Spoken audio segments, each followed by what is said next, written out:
ஹொய்சால மன்னர்கள் மொத்தமாக கர்நாடகத்தில் 92 கோயில்கள் கட்டிருக்காங்க. அதில் ரொம்ப முக்கியமான ஒரு 3 கோயில் அப்படின்னு எதை சொல்கிறாங்கன்னா, பேலூர் அந்த ஊரில் ஒரு கோவில், ஹலபேடு இந்த கோவில், சோமநாதபுரம் அப்படின்னு இன்னொரு கோயில். ஏன் ஹலபேடு?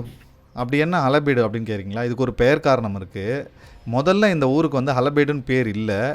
முதல்ல இந்த ஊரோட பேர் துவார சமுத்ரா, துவாரக நகரம் அப்படின்னு தான் இருந்திருக்கு.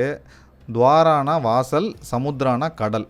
இந்த ஊரில் 800 ஏக்கரில் மிகப்பெரிய ஏரி இருக்குது. அதுதான் இந்த ஊரோட வாசல் மாதிரி இருக்குமா. அந்த குறிக்கும் வகையில் துவார சமுத்திரான்னு பேர் இருந்திருக்கு. ஆனால் தில்லி சுல்தான் அலாவுதீன் கில்ஜியோட தளபதி மாலிக் காஃபூர் போர் தொடுத்து இந்த ஊரை வந்து தாக்கியிருக்கான். 2 முறை தாக்கியிருக்கான்.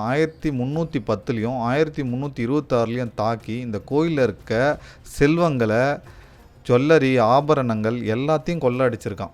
அப்போ வந்து ஏகப்பட்ட கோயிலோட சிலைகளை வந்து உடைச்சிருக்காங்க, சிலைகளை தூக்கிட்டு போயிருக்காங்க.